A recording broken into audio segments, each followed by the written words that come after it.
네, 시청자 여러분 안녕하십니까. 본격 시사 토크 명쾌한 주입니다. 오늘은 더불어민주당 대선 경선 후보셨죠.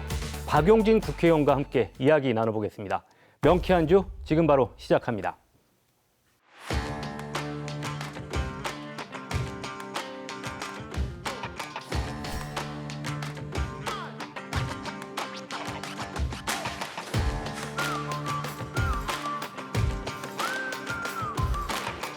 맑은 인물, 맑은 가치로는 새로운 시대를 책임질 수 없습니다.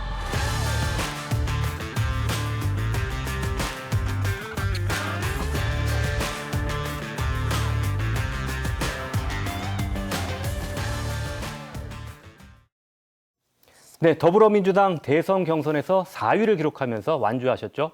여야의 대권 주자 중에 가장 젊은 정치인입니다. 더불어민주당의 박용진 의원 나오셨습니다. 안녕하세요. 네, 안녕하십니까. 예, 시사평론가 김동연 박사님 나오셨습니다. 예, 안녕하십니까. 예, 박용진 의원님 이번에 경선이 끝난 지 보름 정도 지났는데 네. 뭐 그동안 또 바쁘셨죠. 국정감사도 하시느라고. 네. 지금 지나 보니까 경선 한 3개월 정도 달리셨나요? 뭐 어떠십니까? 그 소감이. 대선 경선 끝나고 국정감사다. 예. 우리가 이게 무슨 저 마라톤 끝났더니 철인 3년 경기가 또 기다리고 있는 듯한 느낌. 그래서 뭐 거의 쉬지도 못한 채로 예. 오늘 제주도까지 온 거예요. 예. 국감 지난주에 끝났으니까 뭐랄까요? 적어도 이제 겨우 재선, 이제 겨우 나이 50이 된 예. 우리 사회의 조금은 뭐 소장파 정치인 박용진에게 대통령 선거에 대한 도전이라고 하는 건 상대가 누구인지 알 수 없는 깜깜한 씨름판인 것 같아요. 그래서 이게 씨름판이니까 삿발을 찾아야 되는데 삿발은 잡긴 잡았어요. 예. 근데 이게 안 넘어가네요. 그래서 딱 잡아보니까 이 삿발을 가지고서 이걸 상대를 넘길 수 있는 체력이 되거나 기술이 되거나 이래야 되는데 아직 제가 체력도 기술도 좀 부족하구나 하는 걸 이번 판에 느꼈는데 그래도 삿발을 쥐고 끝까지 씨름판이 끝날 때까지 제가 하고 싶은 것들 변화를 만들고 싶었던 그 방향대로 이야기를 계속 하고 상대를 계속 붙잡고 있었던 그 근육은 있구나 내가 하는 걸 확인을 했습니다. 예. 한계도 있었지만 나름 의미 있는 도전이었다. 뭐 이런 말씀이신데요. 김동연 박사님은 이번에 그 박용진 의원의 대선 경선 도전 어떻게 보셨습니까? 일단 뭐 비유를 하자면 그 겨울철 되면 우리가 눈사람 만들잖아요. 근데 큰 눈사람도 이제 작은 눈뭉치를 뭉쳐서 시작이 되는데 이번 박용진 의원의 도전은 이런 눈뭉치를 뭉쳐가는 과정이었다. 하지만 눈사람은 아직 그리고 이제 그 눈사람을 만들려고 하니까 이제 겨울이 끝나고 봄이 된. 그 많은 언론들이 그렇게 얘기하는 것 같아요. 이제 완주를 했다는 점에 굉장히 큰 평가를 내리는 것 같고, 저도 이제 박용진 의원이 더불어민주당 주자들 중에서 가장 먼저 출마 선언을 했잖아요. 그 과정을 보면서 자기 정책을 가진 차세대 정치인에 대한 어떤 국민들의 기대감이랄까요. 그러니까 아직은 눈사람이 되지 못했지만 다음 겨울이 기다려지는 이런 평가를 좀 내리고 싶습니다. 경선을 하면서 뭐 탈락하신 분도 계셨고 네. 중간에 사퇴하신 분들도 계셨어요. 그런데 끝까지 일단 완주를 하셨지 않습니까? 나도 좀 여기서 좀 그만둬야 될까? 뭐 그런 고민도 혹시 해보신 적 없습니까? 사실 출마하면서 끝날 때까지 한 번도 관둔다는 생각은 해본 적이 없어요. 그거는 국민에 대한 도리, 당원에 대한 도리가 아니라고 생각을 했고요. 예. 저는 그랬습니다. 그러니까 제가 하고 싶은 대한민국의 변화, 만들고 싶은 대한민국의 미래 이런 게 있었고요. 국민들에게 그 부분을 설득하고 싶었는데 이게 마치 모 방송의 무명 가수전처럼 이 노래를 부를 무대가 없어서 안타까웠을 뿐이지 저는 마이크가 주어지는 그 한 해는 정말 최선을 다해서 노래를 할 자세가 돼 있었고 제가 부를 노래도 많았어요. 그래서 그런 기회가 주어진 걸 너무 감사하게 생각을 해서 적어도 박용진이 생각하는 대한민국의 변화와 미래는 뭐냐 이 부분에 대해서 끊임없이 말씀드리려고 애를 썼고요. 힘든 것과 그렇다고 포기하는 것과는 다른 것이어서요. 이 힘든 일이 이 과정이 나에게 근육을 더 키워주고 나의 실력을 더 쌓아준다고 생각을 하고 있었기 때문에 뭐 힘든 걸 좀 즐겼다고 해야 될까요? 뭐 네. 그렇다고 생각합니다. 그런데 그 최종 결과에서 사실 약간 좀 실망도 예, 하지 예. 않으셨을까 하는 생각도 드는데 최종 득표율이 이제 1.5%. 예. 초반에 그 많은 주목을 받으셨는데 결과적으로는 기대에 좀 못 미치셨던 것은 아닌가 싶은 생각도 드는데요. 원인은 어떻게 스스로 보고 계신가요? 저한테 엄청 숙제죠. 왜냐하면 열 몇 개 여론조사 기관이 매주마다 뭐 혹은 격주로 이렇게 여론조사 결과를 계속 발표를 하는데 민주당 그 대선 주자들 중에 박용진이 6월 초에 3위로 탁 뛰어 올랐어요. 그리고 그 뒤로 계속 3위를 이렇게 유지하면서 왔는데 그때 나오는 뭐 적게는 4, 5%, 많게는 7, 8% 정도의 여론조사 지지율이 전혀 나오질 않는 거.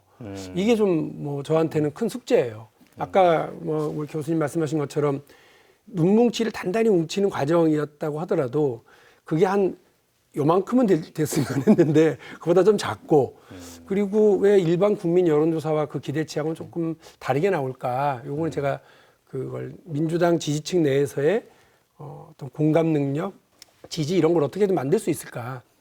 그 부분을 찾는 게 이제 숙제라고 보고요. 이런 느낌이었어요. 우리 시장에 막 이렇게 핸드폰이 새롭게 나오기도 하고 뭐 비싼 제품들이 나오는데 소비자들은 맨 앞에 있는 기존 대기업의 기존 제품들을 먼저 보고 이렇게 손에 집어 보죠. 근데 저 뒤에 벤처기업에서 나온 성능 좋고 신상품이 있는데 거기에는 아직 손길은 안 가고 눈길은 주는 거. 네. 그래서 박용진에게 주고 있는 이 눈길이 적극적 지지의 손길로 이어져 오도록 소비자들의 선택, 유권자들의 선택으로 가져올 수 있도록 만들어내는 거, 그게 박용진의 숙제다. 네, 그렇게 생각하고 있습니다. 예, 그럼 이제부터 경선 과정의 이야기 본격적으로 해보겠습니다. TV 토론회에서 우리 박용진 의원께서는 이재명 지사의 기본 시리즈 공약들을 조목조목 비판하면서 당내 어쩌면 이재명 저격수 역할을 하셨거든요. 우선 이야기에 앞서서 저희가 준비한 영상부터 보시겠습니다. 이 지사 저격수를 자처한 박용진 의원은 당장 기본소득이 어떻게 가능하냐며 포문을 열었습니다. 근데 이제 와서 아니다, 모르는 얘기다, 지금 당장 하실 수 있다 그렇게 올리신 거 맞죠, 페이스북에? 지금 당장 대통령도 아닌데 어떻게 하겠어요? 이재명 후보의 기본주택 등 핵심 공약에 대한 경쟁 주자들의 공세가 이어졌습니다. 기본주택 관련해서 시행을 하지는 않고 그 홍보용 모델하우스 짓고 또 여러 방송 홍보. 박용진 후보는 성남시장으로서 정책이 미흡했던 걸 인정해야 한다며 이낙연 후보와 보조를 맞췄습니다.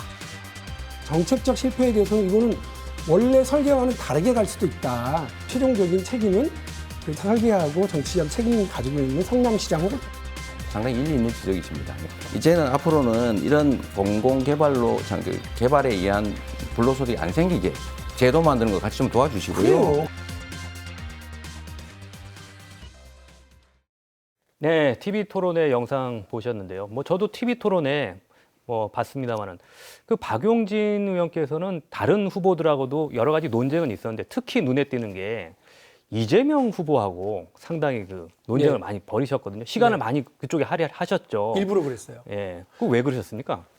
이재명 후보가 기본소득을 이야기를 하시면서 예. 약간 진보적 아젠다를 이렇게 잡은 것처럼 이렇게 보였는데 제가 또 나름 진보 정치인 아니겠어요? 예. 그리고 기본소득에 대해서 10년 전부터 관심을 갖고 이것저것 아. 들여다봤어요. 기본소득이라고 하는 건 사실은 진보적인 의제가 아니에요. 그러니까 이제 우파 정치인들과 우파 철학자들도 기본소득에 대해서 접근을 합니다. 작은 정부, 그다음에 기존의 어떤 복지제도의 축소, 그냥 현금화 시키자, 예. 그걸로 다 털자 이런 접근도 있고요. 또 하나는 최근에 실리콘밸리 중심으로 나오고 있는 이야기는 아니 기계가 소비할 수 없으니 소비력을 계속 유지해야 자본시장이 돌아갈 거 아니야. 이렇게 하는 시장주의자적 접근도 있어요. 그러니까 기본소득은 다 진보적 아젠다가 아니다. 그리고 이거를 실현하기 위해서는 무엇이 필요한지를 보여주겠다라고 하는 생각이 있었던 거죠. 그런데 이거를 그 이재명 후보에게 기본소득을 한 5년째 주장하고 계시니까 예.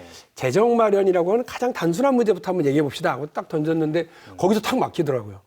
그래서 약간 아쉬웠고요. 그래서 기본소득은 사실은 실험적으로 부분적으로 단계적으로 진행하는 거 100% 찬성.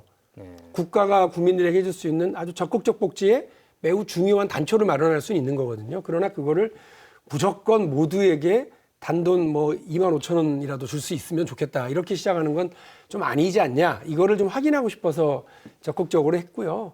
기본주택도 역시 마찬가지로 너무 어떤 기본이라고 하는 그 정책적 프레임 안에 이렇게 주택 정책, 부동산 정책을 다 밀어넣는 건 적절치 않다. 이게 이재명 후보가 나중에 최종적으로 민주당의 후보가 되고 그리고 대한민국 대통령이 되더라도 이 부분에 있어서 정책적 점검과 재조정은 필요하다.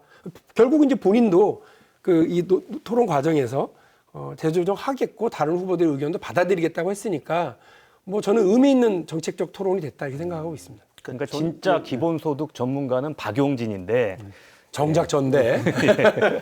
근데 저는 그렇게 봤어요. 그러니까 아까 기본소득이 이제 우파의 경제학자들의 그래서 저도 이제 이재용 지사의 기본소득에 대해서 뭐 여러 가지 어떤 진보 진영 내에서 비판적인 목소리도 있잖아요. 그러니까 그렇게 정책적인 어떤 비판하는 모습 자체가 전 민주당 내에서의 어떤 정책을 두고 치열한 토론이 벌어지는 과정으로 좀 이해를 했고 다만 이제 전략적인 측면도 물론 있을 거라는 생각은 했습니다. 아까 말씀하셨지만 어차피 이제 이재명 후보 가장 유력한 대선 주자이기 때문에 어찌됐든 국민들이 이 더불어민주당을 선택하기 위해서라도 이 1위 주자가 갖고 있는 정책에 대해서 당내에 어떤 토론 과정이 없다고 한다면 글쎄요, 그러니까 지금 많은 분들이 특히 이제 뭐 좀 중도적이고 좀 보수적인 생각을 가지신 분들이 기본소득에 대한 여러 가지 불안요들이 있는데 그런 것들이 이번에 토론 과정을 통해서 조금은 좀 뭐 설득하는 수도 있는 저는 그래서 이재명 후보가 오히려 고마워야 되는 게 아닌가 그런 생각이 좀 들었어요. 자, 어찌됐건 이재명 지사가 결국 민주당의 후보로 최종 선출이 됐습니다. 그렇다면 민주당 지지자들과 국민들이 왜 이재명을 선택했다고 보시는지 한때는 경쟁자였지만 이제는 당의 후보 아니겠습니까? 그 원동력이 뭐라고 보시는지 좀 말씀해 주시죠.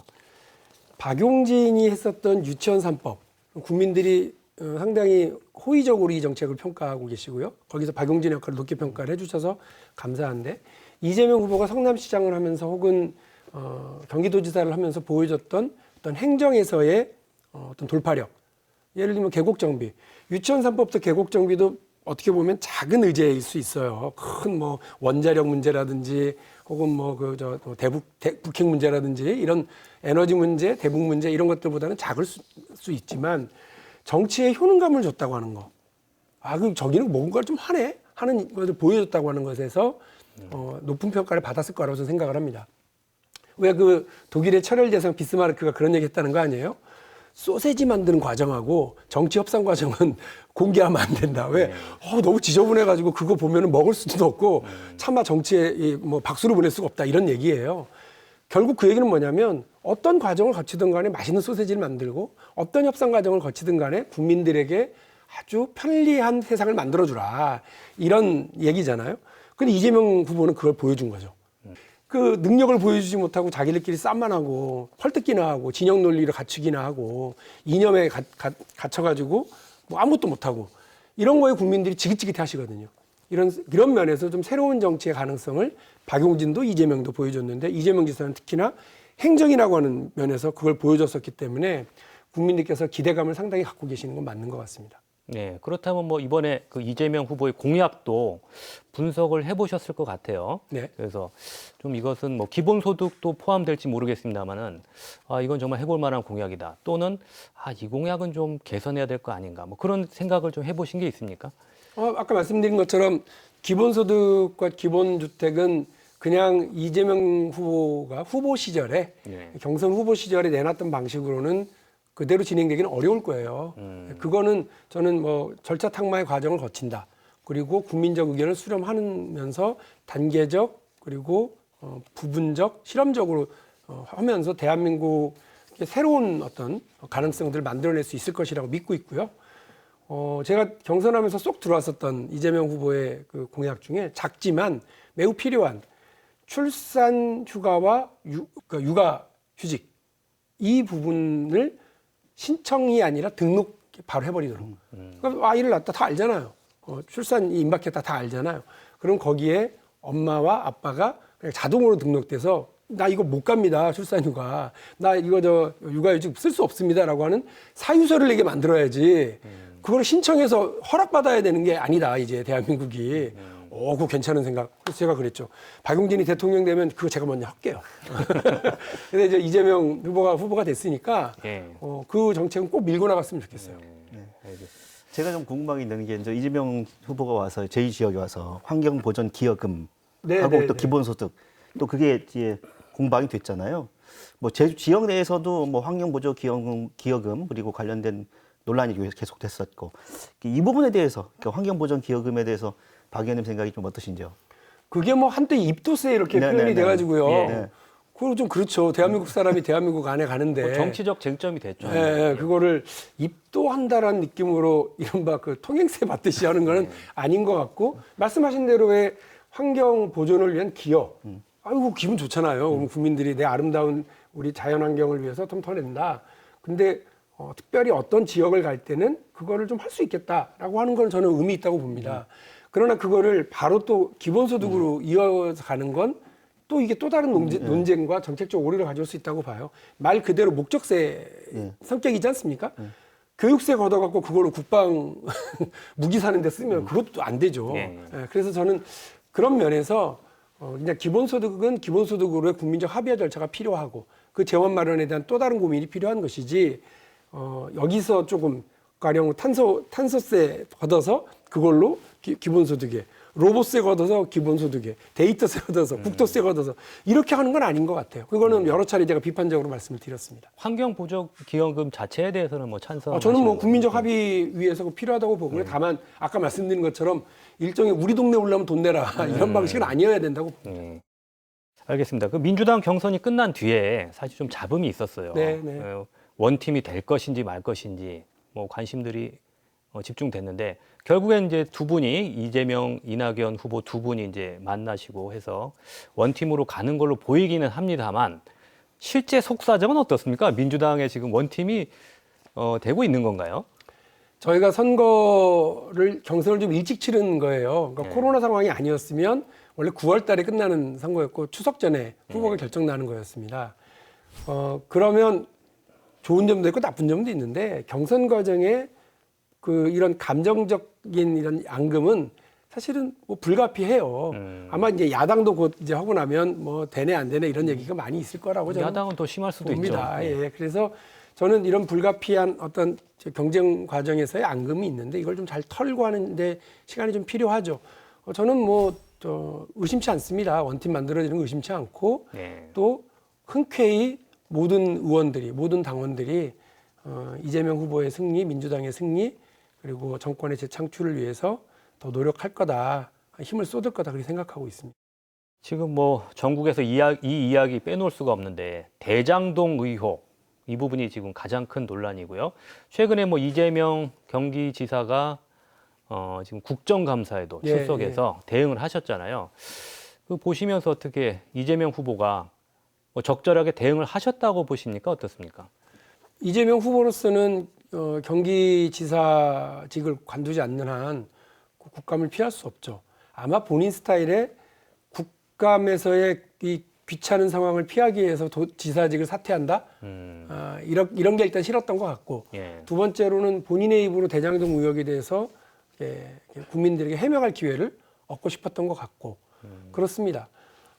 근데 저는 조금 우려스럽게 봤었던 건 아니 굳이 이 거대 정당 민주당의 대통령 후보인데 그때부터는 모든 국민을 안고 심지어는 극렬히 자신을 반대하는 야당 지지자들도 안기 위한 노력들을 좀 하시는 게 필요할 텐데 굳이 뭐 헐뜯을 준비를 하고 나오는 야당 의원들을 상대로 해명을 하고 하는 그런 자리를 굳이 가질 필요가 있나? 이거는 뭐 우리 차는 엄청 비싼 차인데 저기 차는 가서 막 그냥 기스내고 막 받으려고 하는 차인데 굳이 우리가 보험료도 우리가 더 많이 내는데 그럴 필요 있나?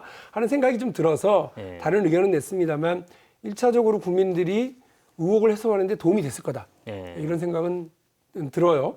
그러나 이제 다만 이재명 후보가 어떤 대통령, 뭐 사실상 대통령 직전에 있는 사람으로서의 모두를 품기 위한 이런 전략과 그런 방향이 이제 앞으로 더 강화될 필요가 있겠다는 생각입니다. 근데 맞습니다. 저는 좀 아쉬운 게 물론 이제 대장동 이슈가 지금 가장 핫한 이슈고요.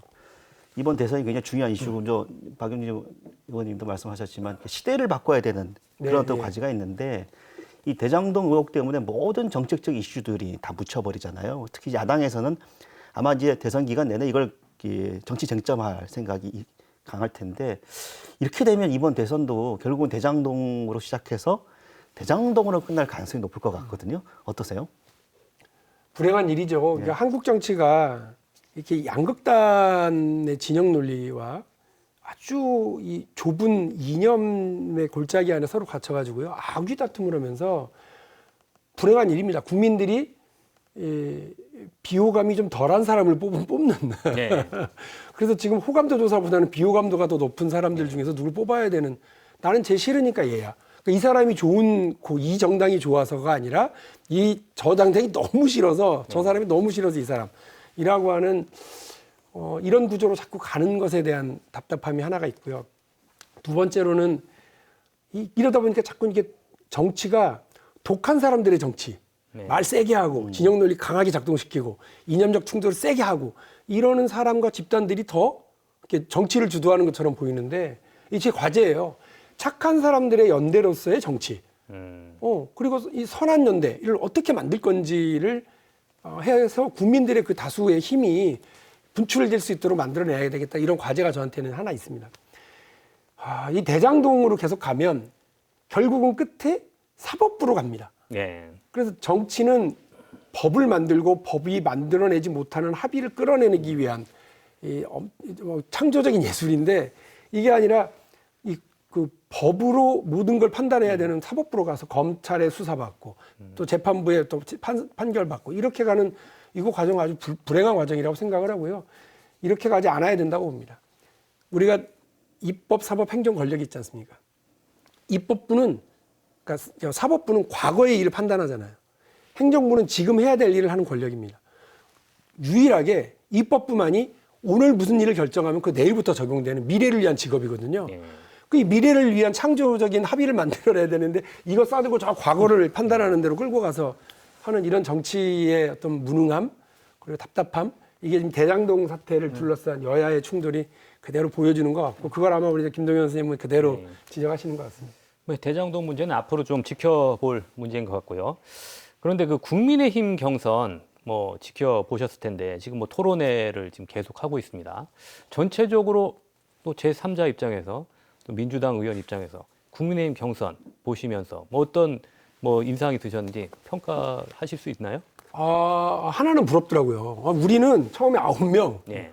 그러다가 6명, 네. 그러다가 이제 4명. 네. 아무리 줄여도 그 토론이 30초 안에 묻고 1분 안에 대답하세요. 이 말도 안 되는 프레임이거든요. 대북 정책을 어떻게 30초 안에 대답을 합니까? 어디 1분 안에 얘기를 해요. 그 말도 안 되는 얘기인데 저쪽은 30분, 20분 딱 주고 맞수 토론 말씀하시는 거예요. 마음대로 하는 프레임이더라고요. 와, 그 괜찮다 저거. 나도 저렇게 썼어야 되는데 이게 좀 아쉽고. 네. 그리고 약간은 뭐랄까요? 그러니까 저런 좋은 기회와 프레임을 가지고도 자기 정책을 충분하게 설명을 못 하는구나. 그 이분들의 좀 정책 능력이 좀 안타까운 면이 있었어요. 그나마 좀 이렇게 발군이라고 하는 분이 이제 원희룡 지사, 제가 굳이 이제 제주에 와서 하는 얘기가 아니라 원희룡 지사 제일 젊고 어쨌든 이렇게 흔히 우리 말하는 것처럼 아주 반짝반짝하게 이렇게 이야기를 제기하는데 이게 또 충돌을 해야 될 사람이 아니라 홍준표 후보하고 하니까 두 분이 무슨 만담을 하시더라고요. 약간 저도 동의합니다. 그래서 만담으로 흘러가는 게 좀 아쉽긴 했는데. 토론 때마다 조금씩 바뀌어요. 색깔들이 좀 다르더라고요. 그래서 그 프레임, 야당에서 가지고 있는 프레임이 조금 저로서는 부러웠고 그리고 이제 홍준표 후보와 윤석열 후보가 생각보다는 이 과정에서 자신의 장점을 전혀 드러내지 못하고 있는 거 아닌가 그런 생각이 들었어요. 그러니까 아까 원희룡 지사 말씀하셨길래 지금 이제 원 지사가 이번에 MBC 생방송 중에서도 굉장히 이슈가 됐고 요즘 이재명 저격수, 대장동 일타 강사 이러면서 또 다른 하거든요. 저격수입니다. 또 다른 저격수를 하는데 어떠세요 보시기에? 많은 분들이 원희룡 지사가 이번에 처음 도전하는 줄 아는데 그렇지 않습니다. 2007년에도 도전을 하셨죠. 그때 홍준표 후보도 도전을 했었습니다. 근데 그때가 이명박 박근혜 두 분의 강력한 맞수가 원희룡 벌어져가지고 후보가 3위 하셨고 홍준표 후보가 4일 하셨는데 수치는 그렇게 높지는 않았습니다. 아무도 기억 못합니다. 네, 저도 아무도 기억 못하겠지만 그런데 이번에는 조금 더 준비를 하고 어쨌든 제주특별자치도라고 하는 곳에서의 행정 경험, 정치적인 역량 이런 것들이 좀 쌓여서 예. 왔구나라고 하는 걸 이제 보여주고요. 엊그저께 우리 동료 의원 중에 그 원희룡 캠프에 참여하시는 분하고 점심을 먹을 적이 있었는데 나름 탄탄하게 준비하고 있다. 결론이 어떻게 날지는 모르지만 예. 뭐 충분히 우리 자신 있다 이러면서 그 내부적으로는 상당히 자신감은 있게 좀 하시는 것 같더라고요. 제가 뭐 여기서 그 뭐 누구를 더 뭐 잘하더라 못하더라 얘기할 수는 없고 예. 어쨌든 원희룡 후보가 올해 준비하고 예. 또 상대적으로 그 보수 진영에서 이제 젊은 후보이시니까 젊지도 않죠 사실은. 우리 정치가 너무 늙은 거지. 너무 늙었어요. 예, 그러나 뭐 좋은 성적 거두시고 또 의미 있는 한국 정치 변화를 끌어내시길 기대하고 있습니다. 예, 그러면 뭐 말 나왔으니까 11월 5일이죠. 국민의힘 후보가 네. 이제 최종적으로 결정이 되는데 그럼 박용진 의원님은 이번 그 경선을 한번 뛰어보신 경험에서 보셨을 때 국민의힘 경선은 앞으로 결국 어떻게 될 거라고 보시나요? 예. 저희하고 좀 달라요. 저희는 민주당은 민주당의 당원들과 예.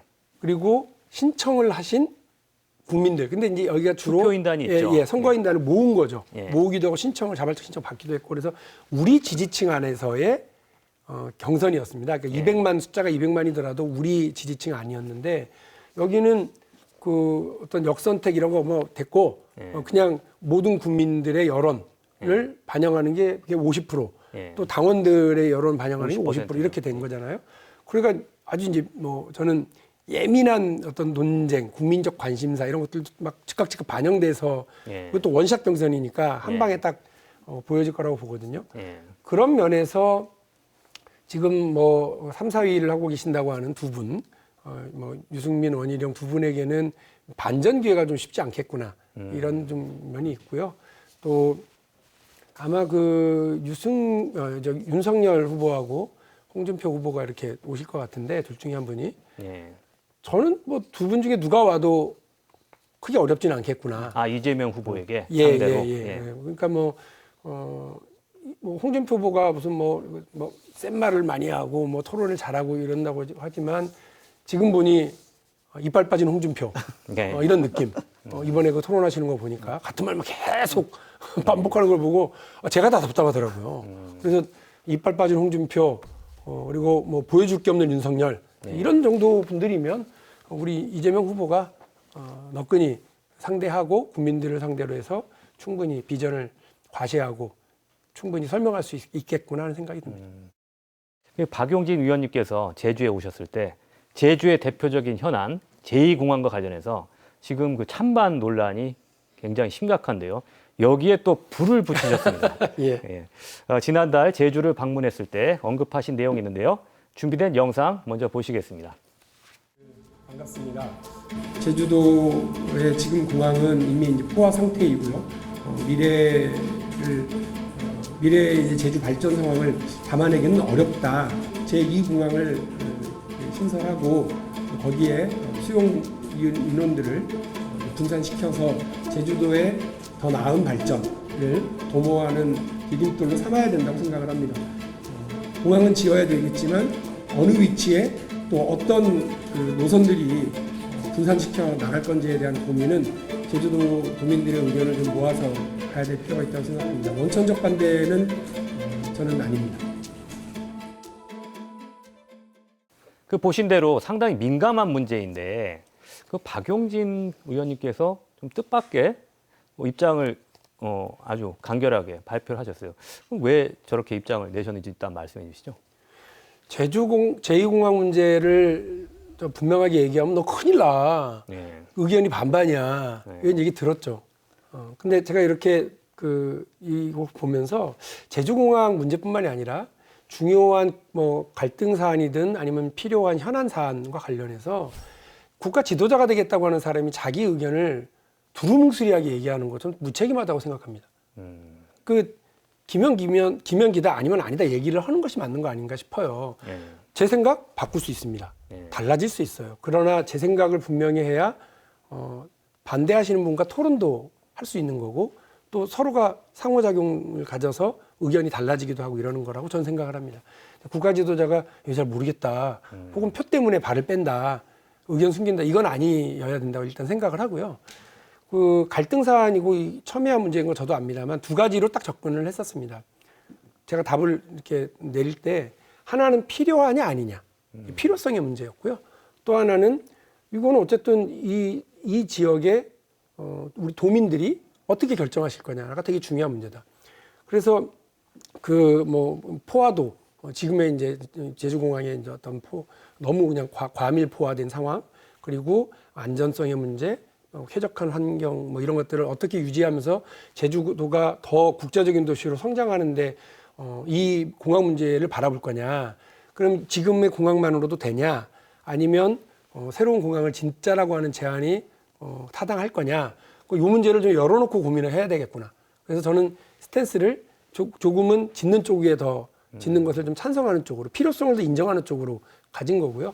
다만 모든 전제는 이 제주 도민들이 동의하고 합의해 주시는 과정이 되게 중요한데 지을지 말지를 국가 지도자가 혹은 관련 정치인들이 분명히 하지 않은 채로 의견을 듣겠다고 그러면 그 여론조사 기관이지 정치가 아니거든요. 저는 그런 의미에서 제 의견은 좀 분명히 말씀드리는 것이 맞겠다. 욕도 많이 먹고 비판도 많이 받았지만 그건 필요하다고 생각을 해서 책임 있는 자세다. 그리고 또 지금 뭐 어쨌든 환경부가 이에 대한 뭐 반대 의견을 냈고 그다음에 국토부가 관련해서 그러면 어떤 수정을 위한 용역 저기 좀 들어갔으니까 그 의견이 나오면 또 그걸 바탕으로 다시 제주도민들의 의견을 수렴하는 과정은 필요하겠구나. 이건 뭐 이런 생각을 가지고 있습니다. 제가 이 제2공항 문제 가서 좀 아마 그 제주도 모셔가지고 제2공항 관련해서 의견을 밝힌 다음에 아마 평생 제주도에서 먹으려고는 다 드신 것 같은 생각이 들거든요. 왜냐하면 입장을 안 낸다는 것에 동의합니다. 근데 뭐 필요성에 대해서 뭐 이렇게 하는데 그런 것 같아요. 그러니까 제주 지역에서는 어제 찬반 문제가 굉장히 극명했었고 이런 게 있었죠. 특히 제2공항에 대해서 반대하시는 분들 중에 여러 가지 뭐 타당한 이유가 있지만 그 원희룡 전 지사가 제2공항 찬성 입장이었거든요. 그러니까 확고하게 찬성 입장 같으면서 그동안 반대 진영하고 토론 과정에서 토론도 안 하고 그러니까 자신의 의견을 그러니까 그 입장을 정해놓고 다른 그 반대 입장을 가진 사람들하고는 대화도 안 하고 설득도 안 하는 그런 모습을 보여줘서 저희 노민들 입장에서는 굉장히 그런 것에 대한 일종의 트라우마를 가지고 있었기 때문에 그러니까 이러면 뭐 진보 정당에서 정치를 시작했으니까 박용진 의원을 좋아하시는 제주도의 도민들도 꽤 있거든요. 그 뉴스를 보고 많은 분들이 저한테 하는 게 도대체 왜 이런 입장을 한 거야? 이해가 안 된다라는 입장이 좀 다 대다수여서 그래서 좀 아쉬웠어요. 왜냐하면 제주 지역 현안 문제에 대해서 이렇게 민감한 문제에 대해서 좀 뭔가 자세한 조언을 듣거나 아니면 좀 조금은 뭐 입장을 가지시더라도 뭔가 그 현안 문제에 대해서 좀 더 이 지역의 시선으로 가졌으면 어땠을까라는 건 아쉬움이 좀 되게 많더라고요. 예, 뭐 지금 우리 김 선생님 말씀하신 것 같은 아쉬움 되게 이제 점잖게 얘기를 해주신 경우고 격렬하게 이렇게 비판 보내거나 하신 분들 많이 계셨습니다. 뭐 오늘 이 방송을 통해서 저에 대해서 그렇게 좀 아쉽거나 서운했던 분들 계실 거라고 생각하고 그런 부분에 대해서 제가 뭐 사과의 말씀을 드립니다. 그러나 앞서 말씀드린 것처럼 정치인이 어떤 표의 유불리라든지 혹은 어떤 의견에 대한 뭐 검토라고 하는 단어로 자신의 이런 좀 곤란한 상황을 피해가려고만 하는 건 적절치 않다고 생각을 해요. 저는 열려 있는 토론을 할 자세가 되어 있습니다. 그래서 제가 모르고 있거나 또 제가 놓치고 있었던 부분들을 많이 의견을 계속 앞으로도 듣겠습니다. 그래서 제주 제2공항과 관련해서 더 제 의견을 수정해 나가고 보완해 나가도록 하겠고요. 말씀드린 것처럼 국토부의 용역 결과가 나오면 그걸 바탕으로 또 다른 어쨌든 검토를 지역 주민들하고 같이 해나가도록 하겠다는 제가 그 약속 말씀은 꼭 드리겠고요. 뭐 최초 제안자라는 그 원희룡 당시 지사가 그런 식으로 반대 의견, 도민 의견을 무시하면서 가시는 거는 그거는 국가 지도자로서의 또 다른 그 잘못된 자세 아닌가 이런 생각이 들어서 그렇게 가는 것이 모든 일을 그르치는 첫 출발점이 될 수 있다라는 말씀도 제가 덧붙이겠습니다. 예, 제주의 또 다른 대표적 현안이 이제 4.3 문제인데 최근에 여러 가지 일이 있었습니다만은 4.3 특별법이 개정이 돼서 희생자들에게 배보상을 하기로 했죠. 그런데 그 배보상금을 가지고 지금 좀 논란이 있습니다. 지금 행안부에서 제시한 배보상 금액이 1인당 한 9천만 원 안팎으로 지금 결정이 됐어요. 그런데 이 금액이 그 기존의 재판을 통해서 배보상을 받은 과거사 사건 민간인 희생자들의 금액 한 1억 3천만 원, 최대 1억 3천만 원이라고 하는데 이보다 적다. 최근에 그 국민의힘 후보들이 제주에서 토론회를 하면서 이걸 올려야 된다고 얘기를 했거든요. 이번 대선에서 국민의힘 쪽에서는 이걸 좀 이슈로 또 만들려고 하는 거 아닌가라는 생각도 드는데 의원님 생각은 어떠신가요? 우리 4.3 문제와 관련해서 어쨌든 역사적으로 우리 더불어민주당 쪽에서 참 책임 있게 끈질기게 지금까지 역할을 해왔다고 하는 건 다들 아실 겁니다. 김대중 대통령이 이 문제 해결을 처음으로 공약으로 내걸었고 그 정부 시절에 첫걸음을 뗐고요. 또 다들 아시는 것처럼 노무현 정부 시절에 대통령이 국가를 대신해서 정부를 대신해서 도민들에게 희생자들에게 사과를 하는 과정이 있었고 또 이번에 더불어민주당 주도하에 특별법이 또 통과가 되고 이렇게 여기까지 왔습니다. 근데 여기서 뭐 또 남은 과제들 이런 문제들을 잘 풀어나가야 되는데 아무래도 뭐 그 기재부나 이제 또 행정을 담당하는 부서 쪽에서는 행안부 쪽에서는 그 관료적 시각으로 접근하는 때가 많아요. 네. 그래서 되게 보수적으로 이 문제들을 보는데요. 저는 이 문제도 좀 풀어나갈 수 있다고 봅니다. 처음에 이 문제, 배보상 문제가 얘기가 나왔을 때 갑자기 차등 지급 뭐 이런 네. 얘기가 나와서 다들 화들짝 놀랐어요. 근데 그런 얘기가 나오는 것 자체가 너무 우습지 않습니까? 네. 국가 폭력에 의해서 희생된 분들을 그들에게 사과하고 유족들에게 사과하고 진실을 드러내고 화해의 어떤 과정을 만들어 나가고 그 과정에서 금전적 보상 문제를 충분하게 해내는 거 이건 너무 당연한 과정이라고 생각하거든요. 저는 제주 4.3의 이 해결 과정이요. 우리 한국 현대사에서 있었던 정말 다시는 있어서는 안 되는 그런 민간인 희생 사건들의 해원을 해내는 매우 중대한 그 과정들을 지금 보여주고 있다고 생각하거든요. 제주가 이렇게 길을 열어서 여수 순천 문제가 또 해법을 찾아나가기 시작했고 여기에 용기를 얻어서 거창 혹은 뭐 다른 지역 이런 데에서 또 다른 그 어떤 해결과 화해의 길들이 열리기 시작한 거거든요. 이건 뭐 세계사적으로도 드문 일이기 때문에 중앙 정부도 또 지역의 정치인들도 매우 책임감 있게 이런 남은 과제들을 잘 해결해내고 충분히 해결해내는데 헌신해야 된다고 생각합니다. 저도 이제 4.3 문제가 나왔으니까 좀 민감한 질문일 수도 있는데요. 어찌됐든 뭐 국민의힘에서도 뭐 배보상 액수가 적다 뭐 이렇게 얘기할 정도로 이미 4.3에 대해서는 이미 보수 정당조차도 인정하지 않을 수밖에 없는 분위기인데 제가 볼 때는 여전히 이념의 틀에 사로잡힌 부분이 있거든요. 특히 이제 2002년 헌재 결정 때문에 그러니까 대한민국 정체성이 반하는 뭐 우리가 흔히 말하는 무장대, 그러니까 봉기에 가담했던 분들도 어찌 보면 역사의 희생양이잖아요. 지금 토벌에 참여했던 분들은 유공자로 되어 있는 분들도 있는데 그래서 진정한 화해라고 하는 게 당시 역사적 과오는 과오대로 인정을 하고 그분들이 어떤 과오를 했던 간에 그 역사의 어떤 희생양이라고 하는 점에서 그 특별법이 정하는 바에 의해서 그분들도 되는 게 맞지 않느냐라고 하는 의견도 좀 조심스럽게 있거든요. 어떻게 생각하십니까? 저는 역사적 화해라고 하는 건 대립했던 사람들의 해원이라고 봐요.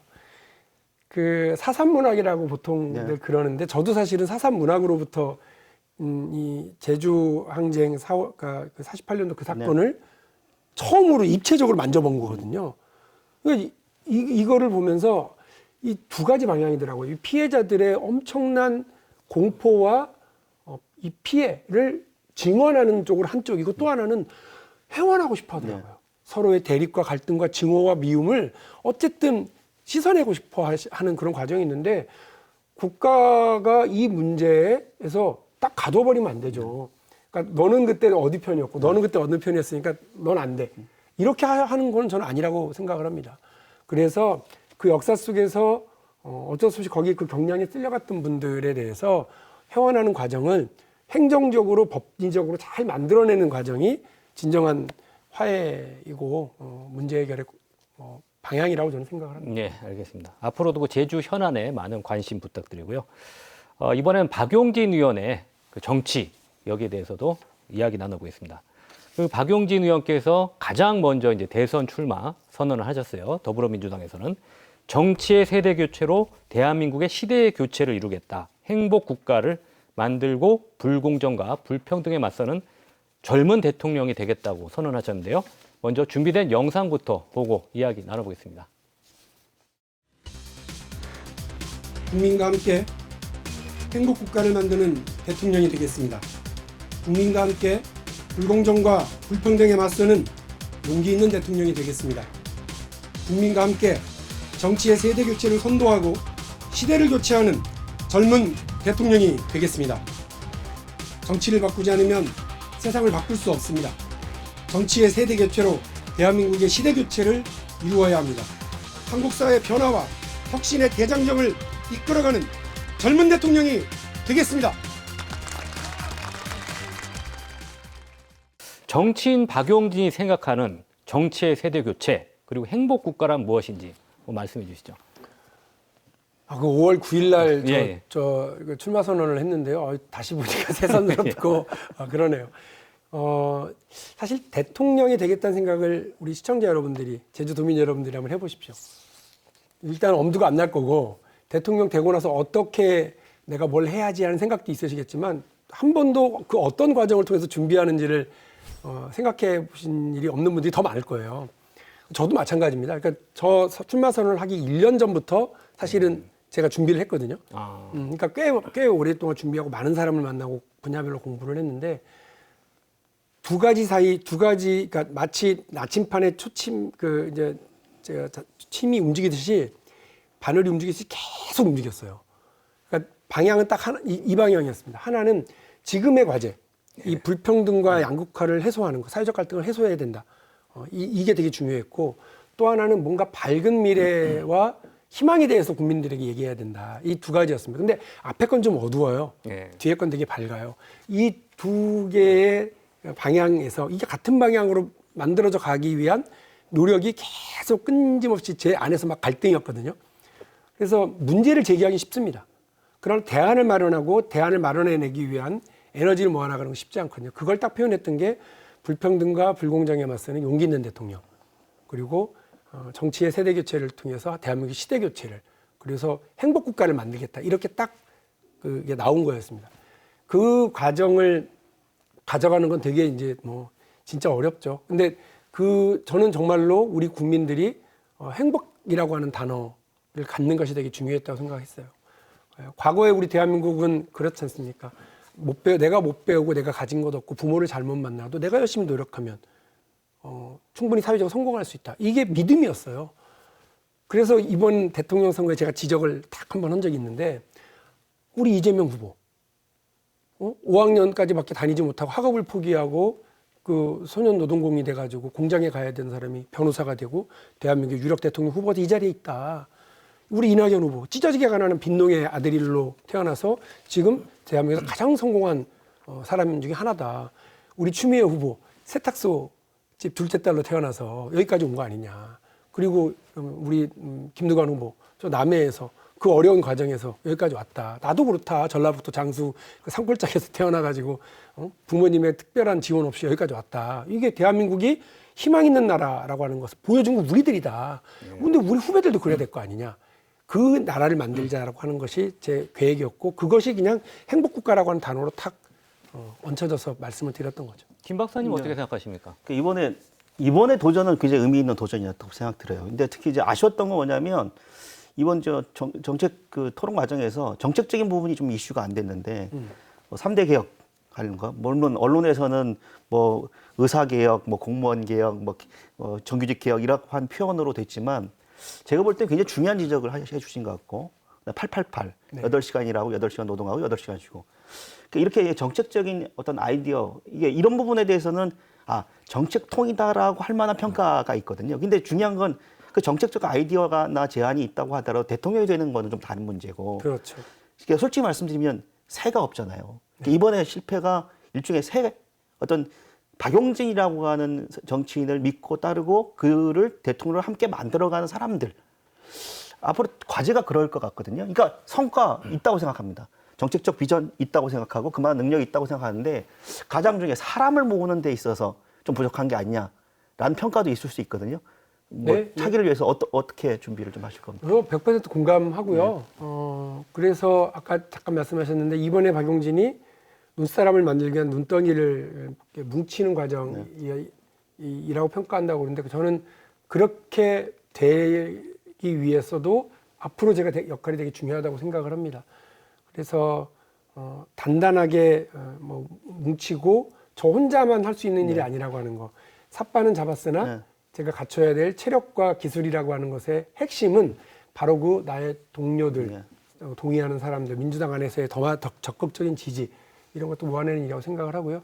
그 면에서 더 단단함을 보이도록 노력하겠습니다. 자, 그렇다면 대선을 앞두고 박 의원님께서는 조금 박해라고 하죠. 당내에서 좀 다른 목소리, 당의 지도부를 비판도 많이 하셨거든요. 네. 그럼 민주당이 앞으로 어떻게 변해야 된다 생각하시는 부분이 있으신지, 또 박용진 의원께서는 어떤 역할을 하시려고 생각하시는지 말씀해 주시죠.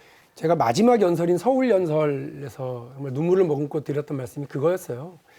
우리 국민들이 왜 지난 총선, 대선, 지방선거를 다 민주당한테 일방적인 승리를 몰아줬겠냐. 딱 하나죠. 당신들이 하면 다르게 할 거라고 얘기했잖아. 내로남불 안 한다며. 민생 먹고 사는 문제에서 능력을 보여준다며. 근데 이게 뭐야? 니네도 똑같아. 이런 얘기 들으면 우리는 지난 3번 선거에서 우리를 지지해줬던 국민들을 배신하는 거 아니냐. 우리 달라져야 된다. 변화해야 된다. 그거는 정치적 위선, 내로남불, 우리 편한테는 따뜻하게 대하고 남의 편한테는 함부로 하고, 그리고 진영에 따라서 내 편, 네 편 갈라버리는 이런 정치하지 말자. 그리고 먹고 사는 문제에서는 뭐 능력을 보여주지 못하면서 개혁이라고 하는 자기들만 관심 갖는 문제에 관련해서 개혁이라고 말잔치만 벌이는 거 국민들 지긋지긋해 하신다. 그러지 말자. 제가 딱 서울 연설에 딱 그 부분 말씀을 드렸거든요. 우리 당원들을 향해서.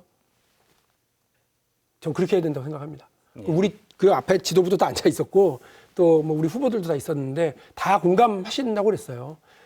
그런 변화를 보여주지 못하면 어려울 거라고 생각을 하기 때문에 저는 민주당의 뭐 어떤 소신파로서 젊은 정치 세대의 리더로서 차세대 리더십을 구성해 나가야 될 사람으로서 민주당의 이런 변화, 국민들이 바라는 민주당의 능력을 보여주는 유능한 진보의 어떤 주창자로서, 조직가로서 그걸 만들어 나가려고 합니다. 네, 김동인 박사님 마지막으로 오늘 이야기 나눠보신 소감 좀 말씀해 주시죠. 지금까지 박용진 의원 보면 이런 거 있잖아요. 유명한 드라마 대사에 삼루에서 태어났는데 삼루타를 친주한다. 박용진 의원님께서 좀 그런 것들을 굉장히 많이 지적하신 것 같아요. 근데 이제 가만히 생각해 보면 거기는 야구 경기장인데 그 야구 경기장에서 우리나라 정치들은 자기 팬 목소리들만 듣는 거거든요. 근데 그 야구 경기장에 오지 못하는 사람들이 있단 말이에요. 그래서 저는 이제 박용진 의원이 앞으로 이런 정책적 비전을 가지고 야구장에 초대받지 못한 사람들, 목소리를 내지 못하는 목소리들을 좀 대변하는 그런 정치인이 됐으면 좋겠다라는 생각을 해봅니다.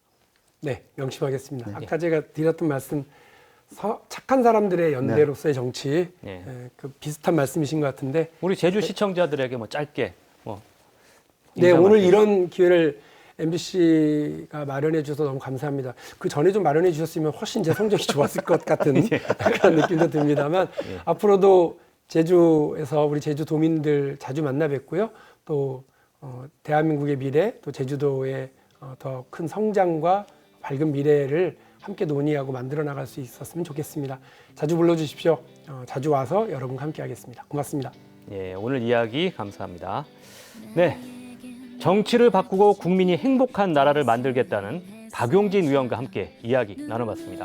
비록 이번 대선에서는 그 뜻을 다 이루진 못했지만 할 일은 하겠다, 할 말은 하겠다는 당당한 낙선자의 모습을 보면서 우리 정치가 어디로 가야 하는지 다시 한번 생각해 보게 됩니다. 늦은 시간까지 시청해 주셔서 고맙습니다. 명쾌한 주 다음 주에 뵙겠습니다.